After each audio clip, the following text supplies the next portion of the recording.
Hey there, my name is Ronnie, and today we're going to attempt to make some kombucha. So y'all stay tuned, we'll see you in a minute.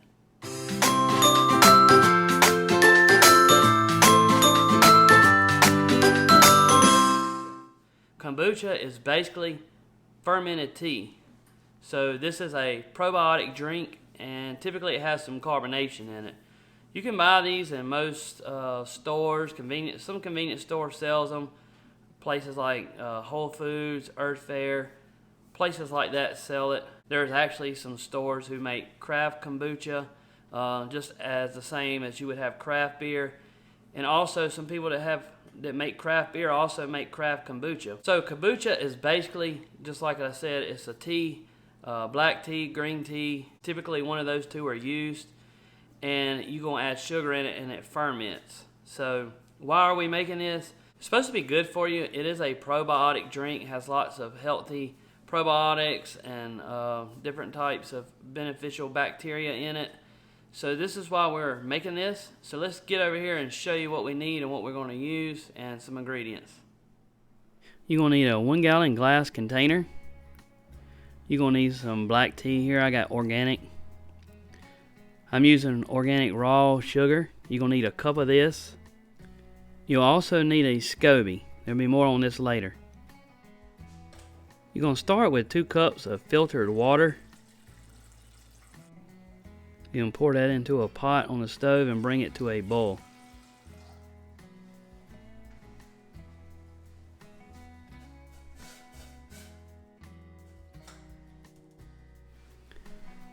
Next, we're going to get 8 of our tea bags, and then we will unwrap them. I like to open them up by pulling the bag out of the wrapper first and then pulling on the string. That'll leave the little paper tab in there. Now that we have our 8 bags, I like to tie all the strings together in a knot. This just keeps them together for me, and then it makes it easier to get them back out of the pot of water later. Now we're going to throw them into our hot water. I'm going to move them around a little bit, that way they get saturated with the water. We're going to let them sit in this water for about 5 to 10 minutes and steep. A quick reminder is that the tea bag wrappers are made out of paper. Here I'm going to throw them in my little compost pail that I'm going to use for my compost later. Now that our tea is finished steeping, I'm going to add in 1 cup of our pure raw cane sugar into our 1 gallon container.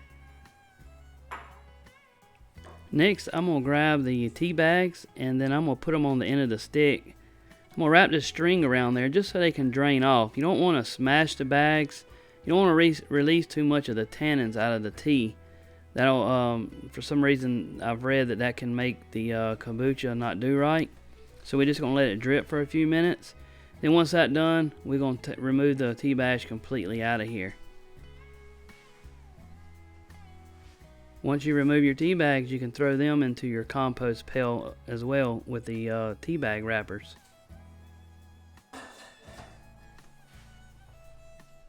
Next, we're going to pour our tea into our 1 gallon jar over top of our sugar. That way we can dissolve our sugar. You'll just mix this around good until the sugar is almost dissolved.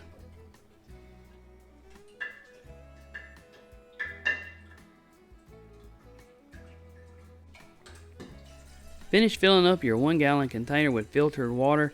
Make sure you save room at the top for your Scoby and your additional kombucha that you're going to pour into here.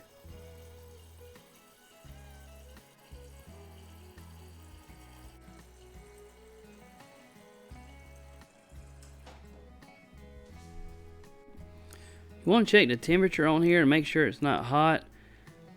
Here you can see my reading goes down to 67 degrees. The ideal temperature is between 75 and 85 degrees. I'm going to leave mine on the counter for a little while until it comes up to room temperature a little bit more. But once it gets close to 70, I think you'll be good. Here I'm just putting a lid on it for right now to let it sit. So we got our tea mixture made. We pretty much have sweet tea that we have made. So now we're going to add in our Scoby The Scoby is what makes this fermentation process happen. Scoby is an acronym that stands for Symbiotic Culture of Bacteria and Yeast. It's a gross looking, slimy looking thing of, like I said, bacteria and yeast. I have purchased mine from Amazon. I'll leave a link below where you can get it, and I'll also leave a link to this jar right here. Both of these will be affiliate links of mine, but you can go on there and get these. Both of these are fairly inexpensive.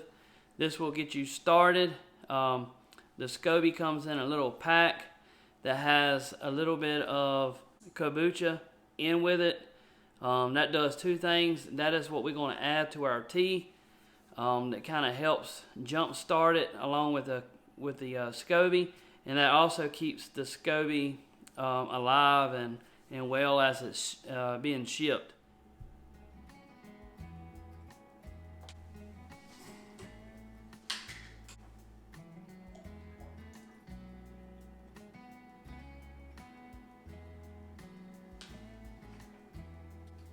During this whole process, you have to use your hands a few times to touch some of these items, so I just want to reiterate to make sure that your hands are really clean. Keep them washed. If you take a break in between, make sure that you wash your hands each time.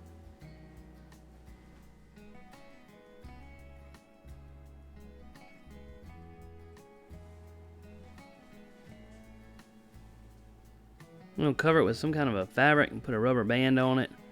Here I'm just using some muslin cloth that was sent to me, similar to like a cheesecloth. This actually come with my jar, the rubber band and the cloth. I have rinsed this cloth and let it dry, and now we're going to put it on top of here and just let it sit. Next thing we'll do, we're going to put this in a dark, warm place. I'm going to put this in my laundry room because it stays fairly warm in there from the dryer, and we have a upright freezer in there that generates a little bit of heat, and it's no drafts in there at all. So I'm going to put my kombucha in there to let it ferment. You ferment it for 7 to 21 days. At 7 days you begin tasting it to see what it tastes like, to see if this is the way you want it. You can also check the pH on it. I don't have anything to check the pH, so we're going to go off a taste. This is the first ferment. So like I said, we'll check back in 7 days with you. We'll see you then. I really hope you enjoyed this video. If you like this video, check out one of these other videos that's about to pop up. Also, make sure you subscribe to our channel, and remember, let's get food junk.